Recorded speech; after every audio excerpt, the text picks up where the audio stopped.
In 1982, a new way of spying was conceived using psychic warfare from a new technique called scientific remote viewing. And you know what they saw? They saw Blenderstyle, the show where we discuss an extreme blend of music. On this episode, Cephalic Carnage, Anomalies, released 2005. Cheers, gentlemen. Cheers, Dang, brothers. Cheers.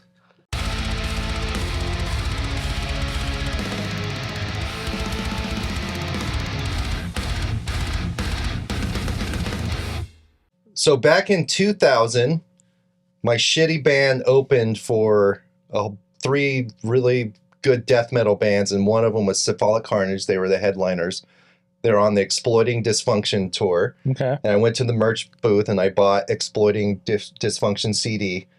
And I've been a fucking big fan of Cephalic Carnage ever Where was since. this show at? Jerry's Pizza in Bakersfield, California. Hell yeah. Okay. The bass player, Josh, was he was using a wireless system. He got into the crowd, which is not saying a lot about Jerry's Pizza. He got in the hallway. He stepped off the stage, which was like this tall. He literally like was swinging around, and he knocked me over. I weighed like 100 less pounds than I do now. Yeah. And he went and walked up the stairs and went outside and kept playing. It was That was back when they only had one staircase at Jerry's, too. Yes, it was Okay. fucking nuts, dude. It was a crazy Haven't show. they always had the two? No. Back in the day, they only had the one. Well, they had the back one and the front one. Was the Yeah, back they've one always? always And he had went that. up the back Yeah. and went into the alley. That's when you could still drive through the alley. Maybe I just never went to the back. Jerry's Pizza, the ceiling's really low. Mm-hmm. Yeah. The singer, Lenzik, he had his hand on this ceiling. He was jumping up and down, making sure he didn't hit his, because you could hit your Yeah. head. Oh, yeah. It was bananas, dude. And I listened to the album. The album was fucking bizarre as shit. So I've been a fan of Cephalic Carnage since 2000. This one came out in 2005. I bought it on CD, probably, the year it came out. Mhm. And it's my favorite Cephalic Carnage album. I fucking love it. And I wanted to know what you guys thought about it. Are you familiar with Cephalic Carnage, Casey? I thought I was not until I listened to this, and I was like, I know 90% of this album, and I don't know why, but now I know why. Your I brother think Kai likes. Yeah, Yeah, but I Kai's- think you listened to it all the time back in the day, too. I did. Your brother Kai is a huge fan of this Yeah. band. Mhm. Yeah. But there's so many tracks on here that as I was listening to it, I was like, I don't know this band, but I know this song. And it could be from Kai.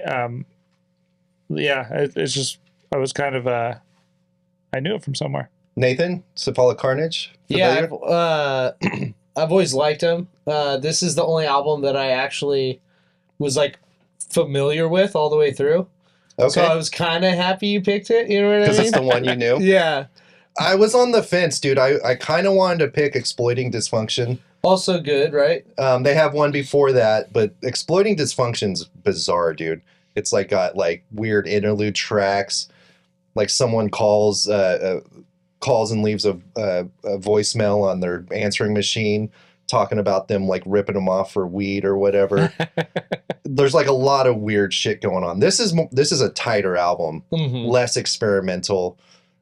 They kind of got more death metal as they went on. The earlier stuff's like more grindcore. They refer to themselves as Rocky Mountain Hydro Grind. I saw that, and I thought that was kind of cool. They're from Denver, It's like and they giving your smoke a lot of weed. It's like giving yourself your own nickname. Yeah. That's kind of what I love about this, though, is the different lyrical themes within the different songs.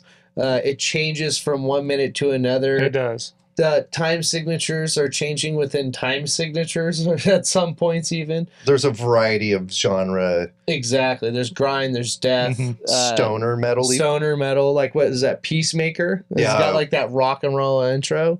So rad. The drumming on this is insanely badass.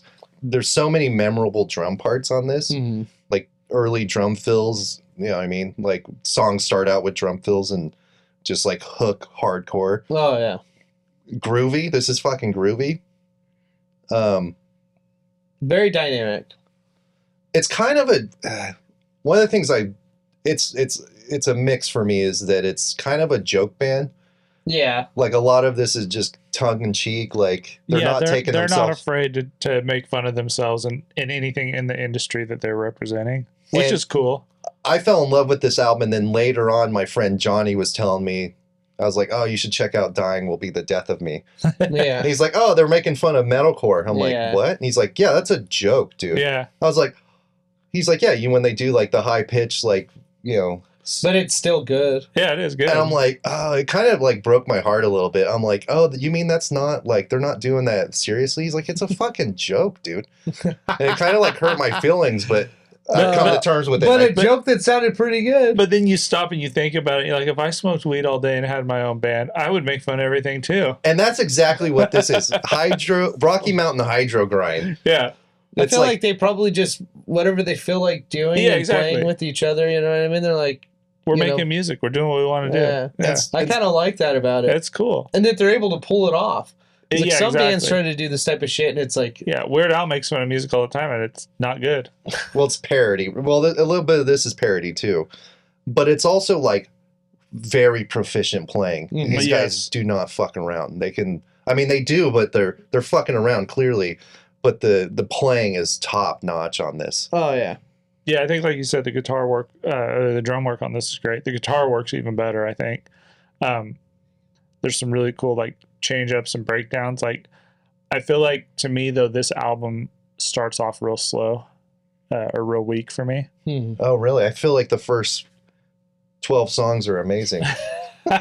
See, I feel like the first 4 tracks aren't great. Oh, really? Yeah.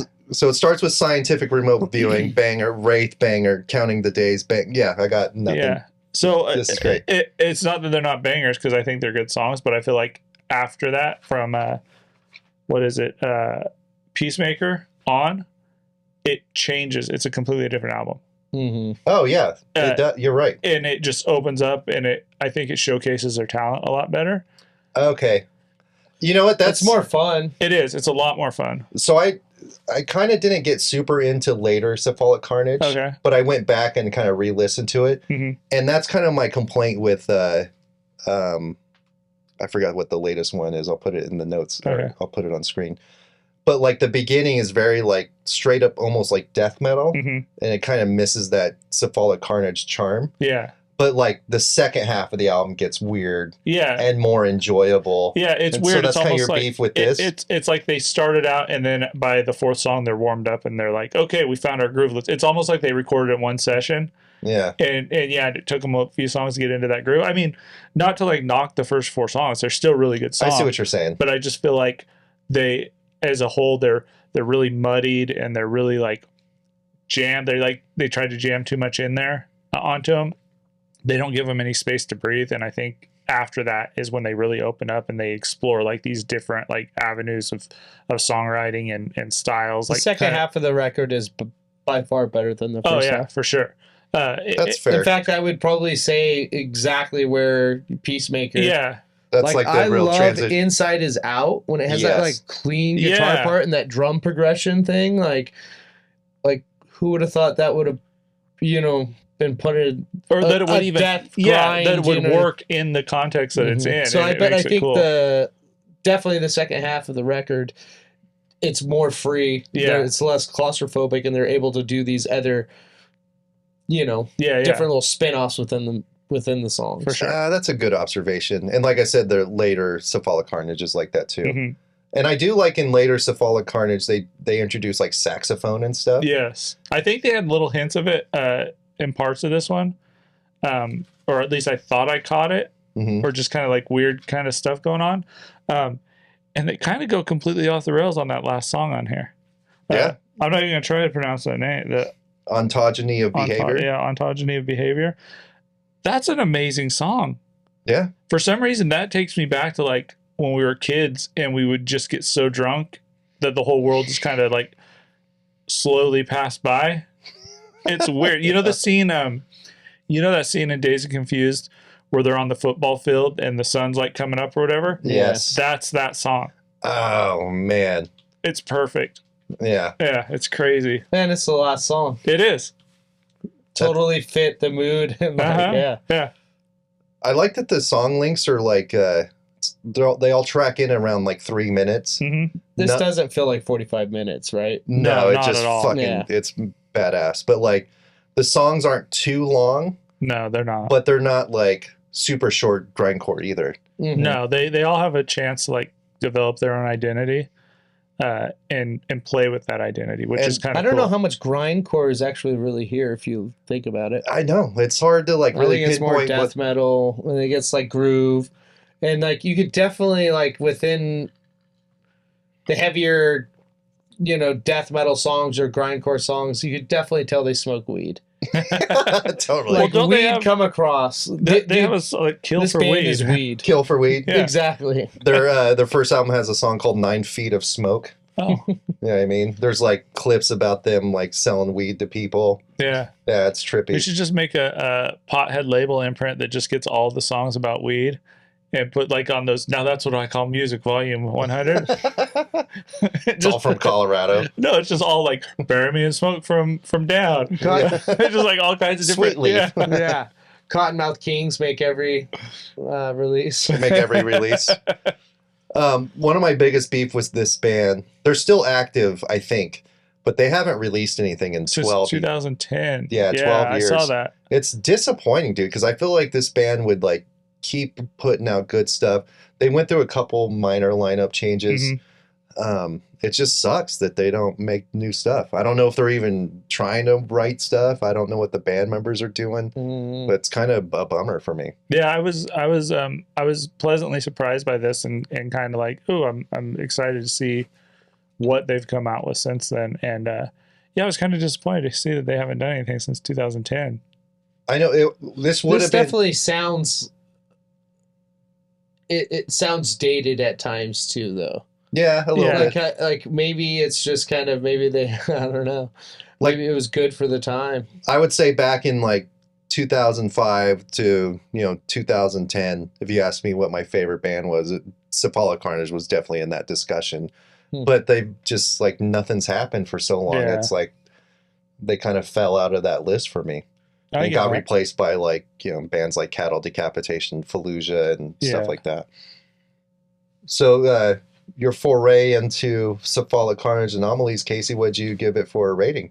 So I gave this a 4.2 out of 5. Nice. I was surprised by this, not only because I liked it, but because I like once I started listening to it, it was like a old pair of shoes that your body, like your foot is already worn into. It fit.